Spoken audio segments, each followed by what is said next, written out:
Welcome to the podcast. My name is Victor Vizcaino, your host, and with me is my co host, Adele Bonifons.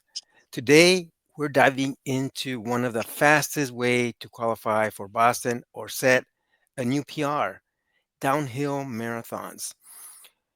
We'll break down the best races, the science behind running downhill, and the strategies you need to maximize speed without wrecking your legs.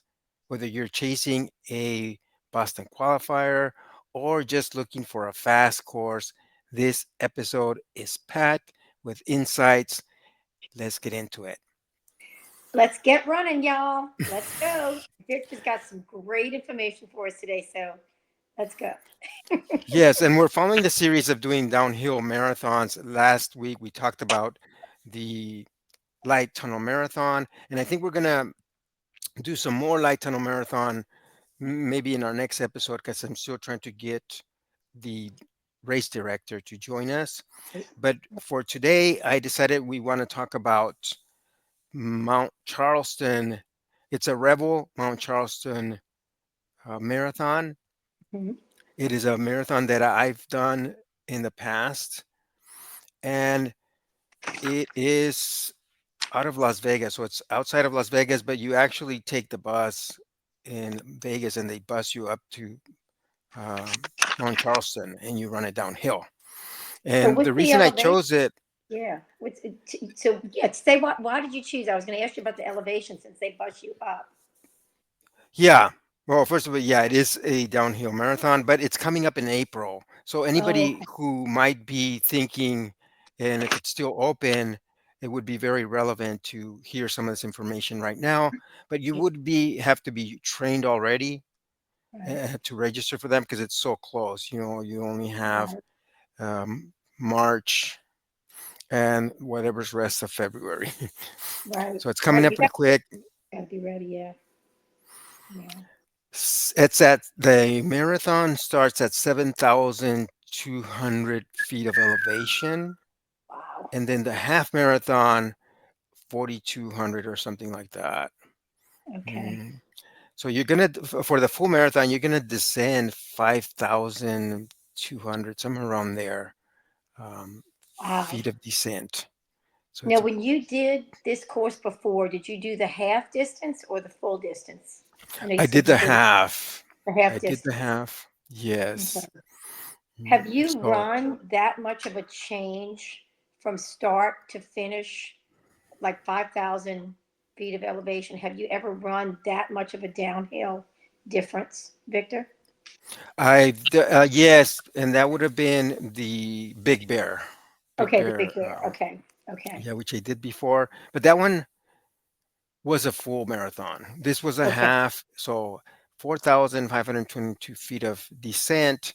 The biggest difference, other than this was a half, is the weather. Ah, Super cold. Both of them okay. were cold, but the difference was the wind was hauling here. So even though I wore warm clothes, it didn't seem enough because of the wind. It was just brutal. And the thing is, they bus you up so early in the morning that Uh, you're sitting up there at the start line for over an hour oh, really? and Okay, you're open to the okay. wind. It's kind of you're still in the desert, even though you're up in the mountain and there's nothing to block that wind. So, oh my gosh, I saw some people were still wearing shorts. I don't know how they were doing it. How are they Well, surviving?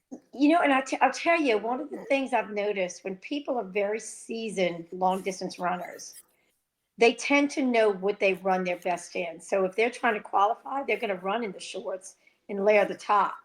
But I find Yes. that if your legs are extremely cold in the kind of weather you're talking about, just to have the tights on, one of the lightest, weightest, thinnest tights you can possibly wear, because your muscles, the muscles, if they get too cold, they're really going to start hurting through that downhill race because you're actually that incline of that $5,000. Listen to me, 5,000 foot grade.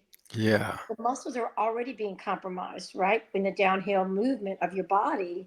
that if you're that much colder and your muscles don't warm up quickly, there's, there's a lot of chance for injury. Pulled muscles, pulled hamstrings, calves, everything in your quads is moving downhill. If they're cold, ooh, I tell you what, you got to warm up pretty good before that race if you're wearing shorts. I can tell That you. is so true. 100%.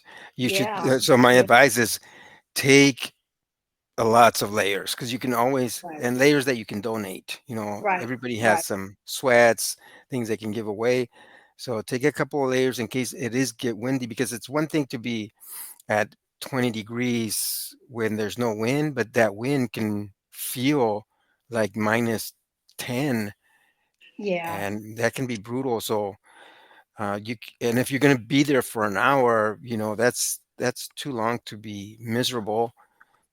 Take I have been I have been at race starts, and this is in the New Orleans area, and it's been very, very cold on those days, and we've been layered up in old sweats, old shirts, the mylar blankets. A lot of us bring older ones, stuff that we'll discard on the street. There's yes. nothing worse than being that cold while you're waiting, because you can only stretch so much to keep your body warm. And I find that for myself, I have a lot of those little dollar knit gloves that can go inside a more of a thermal glove just to keep my hands really warm. They can be discarded or thrown away or given to somebody along the route.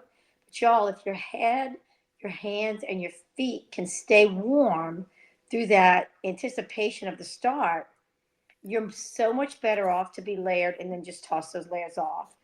I've also been at races that are warm and flat, but the wind is howling like 40, 50 mile an hour, but it might still be 80 or 90 degrees with the high humidity down here, down south.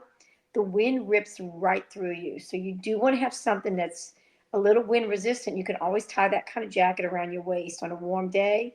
But the biggest thing is to keep all of your extremities as comfortable as possible. And in that downhill racing, you already know you're going to be compromising your muscles. So, as Victor said, please make sure you have all kinds of old stuff you just keep in a special drawer in your closet for this kind of prep, right? Just be Yeah. ready to go. And you can start taking layers off as you're running. That's what I did. I said, you know what? I'm going to run a whole mile with the first mile I ran with a jacket, everything.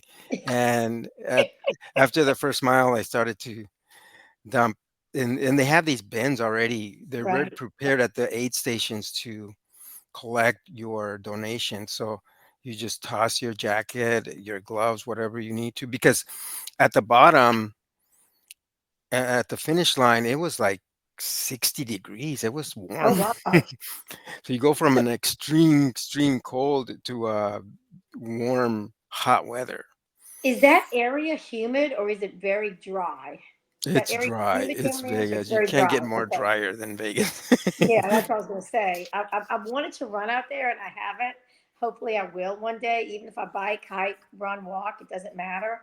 But to get out there and just be there, to be in that area to run is on my bucket list to be out there. But it can be very, very warm during the summer, and this is April. That the race pictures talking about is April, and even down here in the New Orleans or the southern area of the country, you're still experiencing some colder weather or cooler weather with not as high humidity. Now, today, I'll be very honest with you, it was in the 30s in the early morning before I went to swim. Today was a swim day. However, right now it's about 60. Now it's in the afternoon. The clouds are coming in. We're going to have another cold snap, not bringing snow, but the cold snap is going to prevent people from being out on the streets running, biking, hiking, even, excuse me, just because that's going to be that much colder. We're not really equipped for that in the southern hemisphere, right? But the Right. people that are in Las Vegas are equipped for that variety of weather through all four seasons. And I think Victor can share a little bit more on that, but couple that with a little bit more of your downhill technique when you're that cold in the beginning and removing layers. How do you keep that body just in motion? How do you just find a way to strip it all off and just get back to a pace again, kind of get settled in? Yeah. Yeah. You just plan because you're doing downhill, it's so easy to accelerate just a little bit more so that you can stop at the aid station if you have to take off those layers. It's not going to hurt you. You can easily make up time. Okay. Just don't You don't want to put yourself in a position where you have to sprint to that Right. station. Just Right. accelerating, you know, quarter mile to the aid station. You accelerate a bit because you know you're going to stop and take that layer off. I mean, you may be able to take off like a jacket or anything while Right. running, but if you have sweats or pants or something that may take a little more time, you can definitely stop and do that. So Mm, I have a question for you about that. When you kind of take peeling off the layers and getting where you're very comfortable to run, especially probably the second half of that marathon, you're probably evening out a little bit on how you feel, how comfortable you are. One of the biggest things would be to continue to hydrate, right? Because you may not feel as thirsty. So how do yes. you address that in that kind of temperature and that kind of decline? You have to be very strategic, know that you're going to take a little bit of a drink, whether you're thirsty or not. You Okay. plan it that way. Hey, stop at every station. They usually give those little cups they Right. hand out. So uh, drink a little cup. It's not even if you're not thirsty, because you don't want to wait until you're thirsty. And like you said, you don't feel it. You don't feel your body dehydrating when you're cold, Right. when its temperatures are low. Right. So, and if you can carry one to donate, I would even suggest that better, because then you can take a warm water that's going to keep your temperature more regulated. Yeah. Because if you're drinking something cold, your body temperature will drop quicker. Right, exactly. So I have a question about carrying things on a downhill race. And I guess this is something because I've never run that kind of distance downhill. Mine's overpass running and you're down just the other side of the bridge. But the biggest thing is I'm just questioning if you are carrying too much, how does that affect the way your body moves and not overtax the knees, the quads, the hamstrings, and the glutes. If you're carrying too much on your body, like water bottles or a waist belt or a camel pack, anything like that, have you ever encountered that where you're uncomfortable running with too much? Not in a race. So what Okay. you want to do is making sure that you practice with that. If you're going to do carry any kind of camelback or anything else that's heavy, making sure that you practice with it. And now that you made me think, one time I was a pacer at a much slower pace than I'm used to. Okay. And I decided, oh yeah, I can carry more stuff because it's a slow pace for me. And I Yeah. took a big speaker so I could carry music for the runners that I was pacing and all this stuff. And at the end, I was struggling. I was struggling Okay. because that's not the way I was trained, and I just thought that because it was lot slower pace that I would be okay. And And that's a great point because people aren't realizing that when you are running a downhill race compared to a flat race, temperature obviously and elevation are key, but you are running faster because you're the gravity's pulling you, and that's yeah, another point that we also want to address. It's called gravity assist. But the biggest thing you have to remember, and that's why I questioned Victor about carrying too much equipment, is your body is carrying something heavier than you normally are training in, but you're also putting that extra weight as you are going down the incline, down the decline, so yes, is the extra weight on your body. If it's a camel pack, if it's a waist belt, even just with your regular water bottles, or even things you hold in your hands. A lot of us that have run distance have the little handheld water bottles, right? You got to remember all that is being pulled with gravity assist too. So you're yes, pulling not only your body weight, but your body and your legs and your feet and your knees and hips are now taking the impact of even if it's a couple of extra pounds, right? So you yeah, have to be aware of that. yeah. I like to compare it with jumping because Okay? you technically are jumping. We don't have wheels like our cars. You're not rolling down the hill. You're still taking steps, and every time you take that other step, you are you are jumping a few feet further than you would on a flat surface. So even right. though you might land on your center of gravity, you just came a few quite a few inches from one step to the other on a downgrade. So you Right. jumped. And if you were to go on the bleachers and practice that, you know, just taking those steps, you can feel the Mhm. impact each time. And if you multiply it by 1,000 times, you're going to feel that. You will. I have. That's a great idea. Is to do bleacher running, right? Yeah. The Yes. bleacher Yeah. running, both up and downhill, because eventually you have to go up at some point, right? But you're moving Yeah. downhill in this particular unique race situation. But bleacher running, step running are excellent training methods for this kind of running. And if you know you're running a rolling marathon compared to straight downhill, or something that's going to take you on a lot of inclines and declines, it really mimics now your impact. Or when you're running in your training, you want to try to mimic as close to race conditions and elevations as we've mentioned that before. But going downhill in a stadium on bleachers or on the steps that take you up and down through the bleachers, be very wary on how your body is moving, right? You don't Yeah. want to step. You don't want to take toe steps. You want to take pretty much a foot roll, because that's how you're going to be going downhill. You don't want to be on your toes for 26 miles. You're going to pull some Yeah. muscle. You're going to affect the knee impact that you have every time your foot strikes. You want to be able to train yourself to take more of that roll. Am I correct in how you are looking at that too? Yes, Okay. and it also depends on the speed. If you're going super Right. fast, you definitely don't want to heel strike. You still don't want to completely strike with your heel. You're Right. gonna want to do a little bit more of the center or the ball of your feet or Right. flat. Right. It's very, very hard to be on your ball of your feet when you're going downhill, Yeah. just because of the Yeah. gravity, like you said. It's very difficult. But if you have a shoe, they do have different types of shoe. I've run with the Hoka X, and Okay. that is shaped in a certain way that almost no matter where you land, it's going to be a nice roll. Like a roll. Okay. Create that, yeah. So Yeah. that's a good way to um, help you land better and better for your feet is to get the appropriate shoe that's going to allow you to do that little bit of rolling. Right, Mhm. right.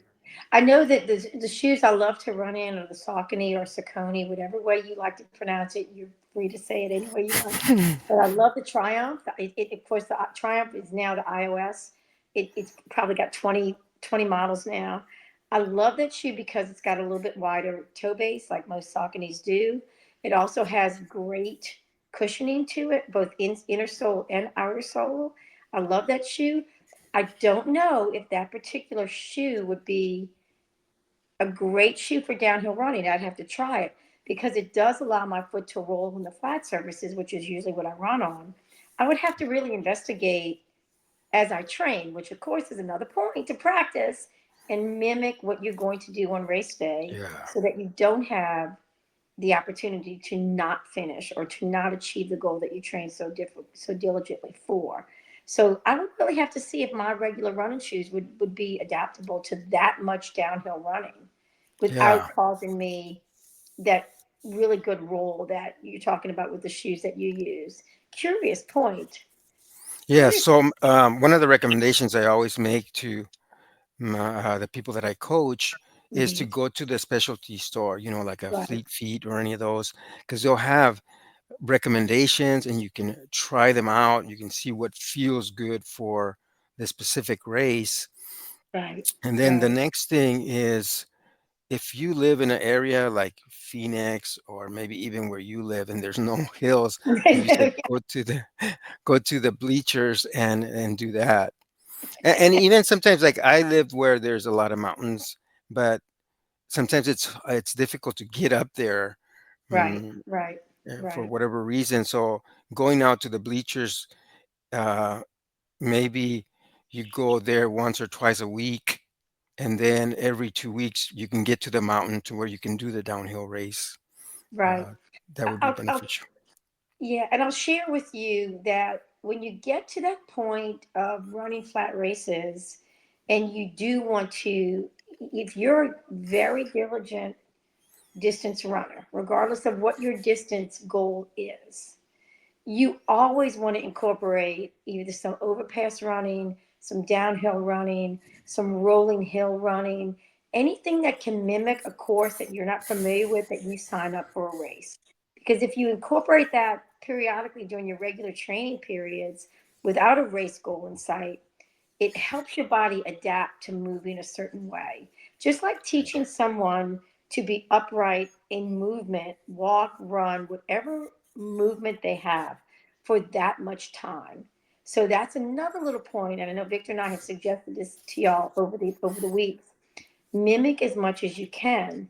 But for me, when I know I have to run or bike or hike hills that are going to be more of an incline for a period of time, I really want to mimic how I'm training so that I can roll my body in a certain way to affect up, down, keeping my body balanced, keeping my body weight as efficient as I possibly can, and also to make sure I keep that hydration. So I on the southern part of the country will run the overpasses. I've biked or run on our rolling little neighborhoods, even if it's a very small incline. But again, it's it's knowing how to do it. And I think Yes. Victor has made some wonderful points in how you strike your foot. If you have a very good stable shoe, you still want it to have the cushion and to roll, Yeah, right? that's Because right. I think that's what protects your feet from getting so much movement in your shoe because the shoe's built to run a decline. And I Absolutely. think you understand what I'm saying about the shoe. Your foot's going to move in your shoe. Your toe is always going to be moving forward. And you had some Yes. suggestions on that too, didn't you, Victor? Yes. There's also the loop locking way of lacing your shoe so that it prevents from there's less slippage of your foot in the shoe. Right. And if you experience it, the new shoes don't do this very much, where your heel kind of comes off of the thing, but it does happen. And for people who have that, they want to practice lacing up your shoes like that to secure them more. And then the thing that I mentioned the last time is the toe protectors. Right. The toe Those protectors. are, Right. yeah, you Right. can buy Right. those at any of the Rite Aid or Walgreens, Right. and Right. it prevents the toe from getting those black nails that Yeah. we're so And we're all used to those.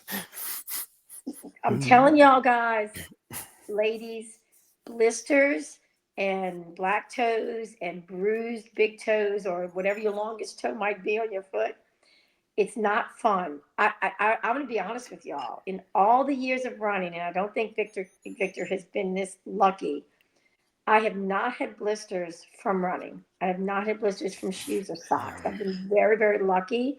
Whatever way I prepare my feet, whatever way I wear my socks and shoes and lace them up, I've been very, very fortunate. What I have experienced more than anything is not foot related. And that to me, y'all, is a blessing because of always running in mostly heat and humidity in my area, even in the winter months. Now, where Victor's run, and he's run all over in every terrain, every type of environment, black toes, blisters, I'm sure they've been part of your history, yeah. correct? Oh yes, definitely. I did Texas when I was pouring rain, and definitely got a blister. I Yeah. mean, it was just pouring and pouring. It wouldn't stop. Sugar, is it In Sugar Land, Sugarland? Texas. Sugarland, Right, right, Texas. Yeah. right. So I have Yeah. I have a question for you, and this might be some good information for our runners while they're training for downhill, especially if they've already entered this particular race, which is in 2 months. What would you suggest to help prevent the blistering if they're experiencing that when they're training? Is there certain methods you use to help not just a toe guard for downhill running to protect the toes, but anything that you use on your feet to help with blistering? Yeah, they do have at the same specialty stores. They have the anti-blister socks, Okay. and some people are just more sensitive than others, so you may still Yeah. experience a little bit, but it's not going to be as severe if you Yeah. wear the proper sock. Okay. Because the bottom of your feet kind of have to get used to that friction, Yeah. especially if you're new to running. But having a anti-blister sock definitely helps a Yeah, and great it whips deal. the moisture away as well, I guess, too, huh? Yes, yeah, they Yeah, do have that. which is good. And So before I we have go, I a wanted question. to make sure that we Yeah. mention just really quick some of the things. So what I was talking about is the Rebel series are all downhill. So if you do any kind of Rebel marathon, it's going to be a downhill. They're going to take you up to the Everyone. mountain, you're going to come down. And those, they have the Big Bear, they have Charleston, and we did one in New Hampshire. I forgot the name of it, but there's quite a few. Then there's the St. George Marathon that is very popular for qualifying for Boston. The Tunnel Vision Marathon is the same course as the Jack and Jill. Oh, okay. And Good. so Okay. those are part of the one we covered, the tunnel marathons, that it's in North Bend, Right. Washington. And let me see, the California International Marathon is also, it's not a downhill net. That one is more of a rolling, but it's still overall downhill and very popular for fast. So if there's a course where you're not prepared for such a downgrade, because you do damage a lot of your quads when you do pure downhill, Right. the California International Marathon is a good option. And I'm gonna mention something. I have a very wonderful, nice young lady who I recently met over the last few months at our trailhead, as I call it, our trace where I bike or run. And she ran her first marathon just last month. And she's beautiful girl and just lovely running form, lovely physique. As far as being built for a runner, for a female runner, she's got the beautiful, long, strong legs, right? And she's so excited because she ran a flat course here in Louisiana for her first marathon last month, and she's registered to run next January, which is the California International Marathon. She's already registered, so she's adapting her training. She and her husband and their kids are going to be traveling a little bit. She's adapted her training to get that rolling sensation, to get that Oh yeah, downhill. And also the environment's different. I think the climate's a little bit different than what she's going to experience here. Now she's lived in other places, but they're actually going to be moving to that area somewhere in okay, California. I'm not sure if it's exactly in where the California International Marathon is going to be held. I don't know what the route is there, but how close she'll be living to it. But she's so excited to train. It's a whole different type of mental training as well, because you have to yeah, be prepared for your body to adjust to the impacts of the decline, and then also when you're running you uphill don't- there's different yes, ways to do it. And I think Victor had some great points over the last couple of weeks. If you're running downhill, it's a very different sensation because it's faster. The gravity assist is the term we use, right, Victor? right, And you and have to allow your body not to lean so far in that you're pulling the muscles in your neck and in your back and in your hips, because the impact's going to be different on the legs if your body's too bent over as you're running downhill. Do you have any suggestions on that? Because I can share that with you yeah, anything specific or just shorter strides is okay. one. The other one is as long as you are landing within your center of gravity, you're doing Yeah, gravity. it. So, yeah. So your knee should be in line with your shoulder and your elbow and your Okay. ankles when it lands. Everything should be lined up. That's a good method. And also, you don't want to lean back either, because that's going to put that stride in front of you. So Right. not too much forward, but not back either, because a lot of So- people when they're going downhill, they tend right. to also lean back, and then Right. they're landing with their heel striking, and that's not good The other either. thing too, on that point, I have to.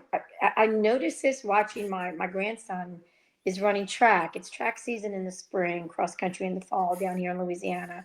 And he's running track, seventh grade, junior high. I'm so proud of him. He's run with me many, many times over the years at our Crescent City Classic and things. But what I noticed, you can tell when these young people have had some coaching or training in running, and you can tell when they haven't.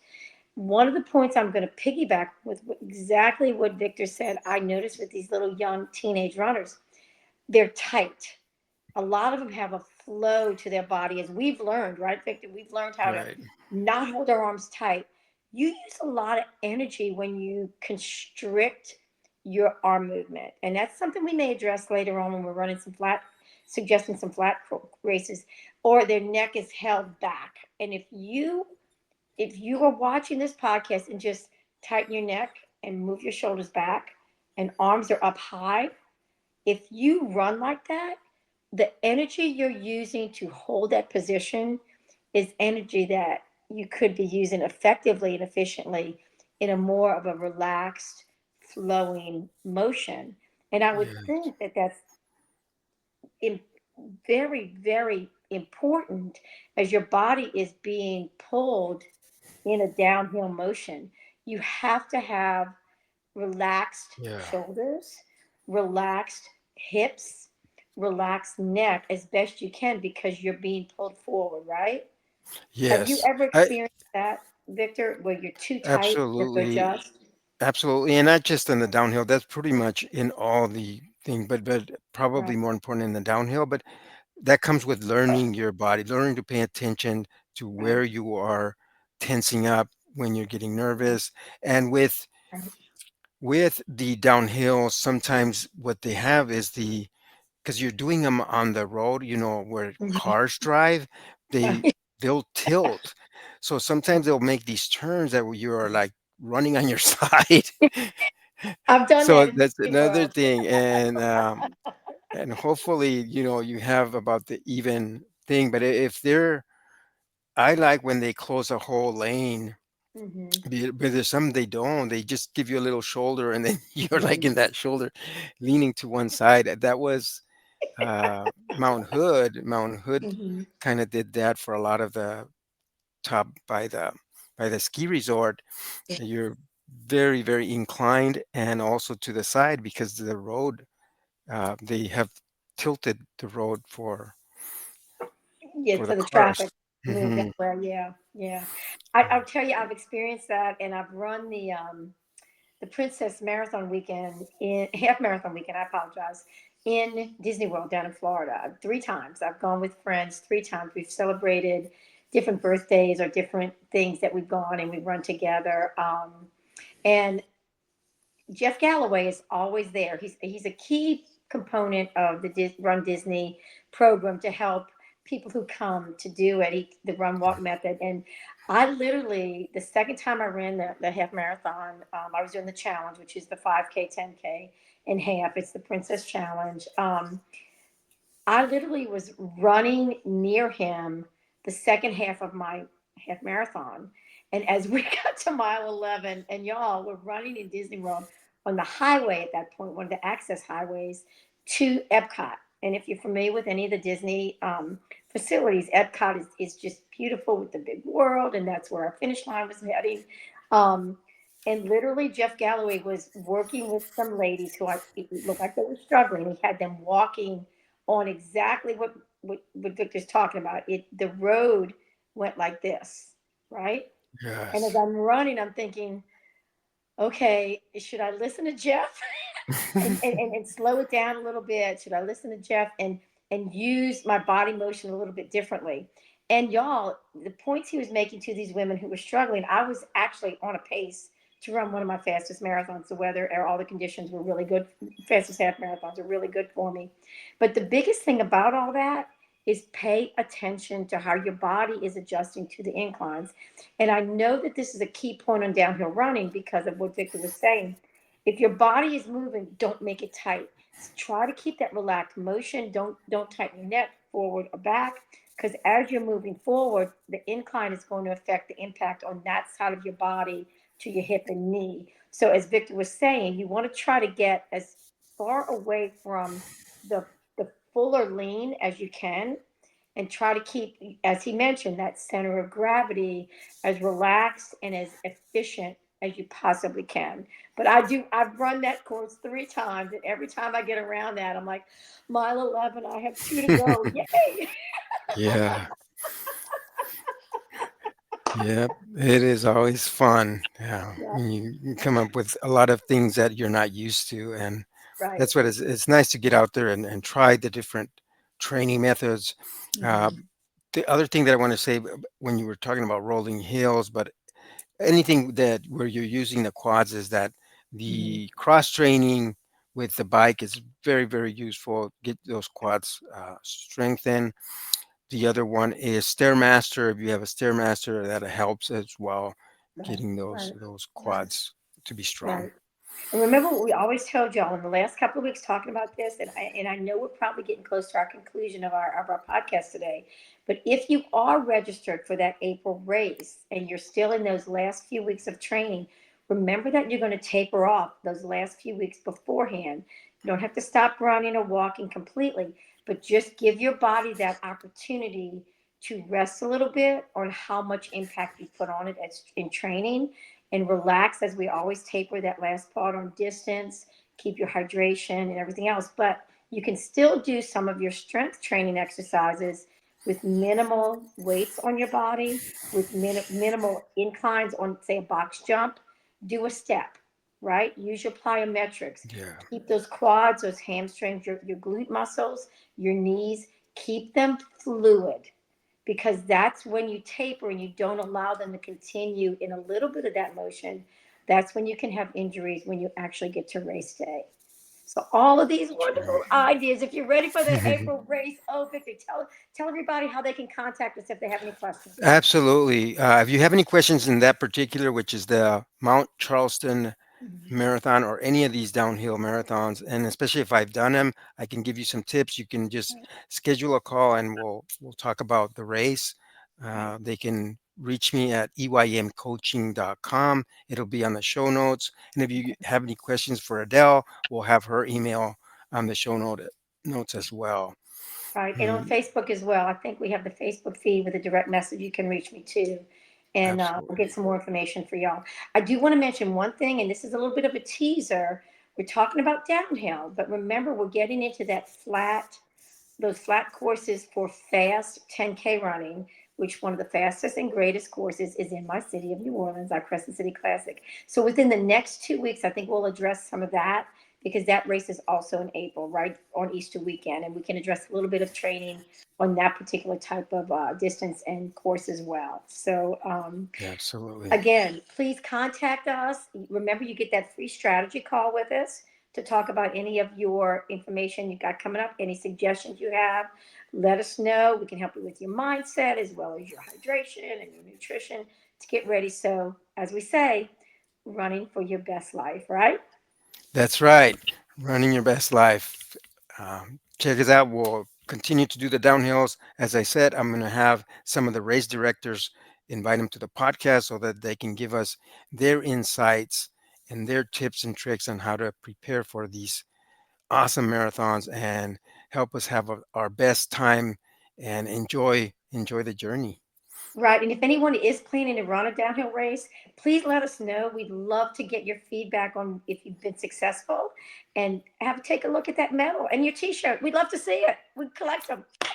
Yeah, write them on the comments. We would love to Yep. hear that. Let us know. We'll stay in touch with you, and hopefully give you some encouragement, and let you give us some feedback once you're finished your race and achieve your goals. So till next week, Victor, and to See all you of our next week. viewers, stay tuned for next week. We'll have some more tips on downhill racing, and we love hearing from y'all. Please contact us any chance you get, okay? Thank you. Bye, everybody. See you next week, my friend.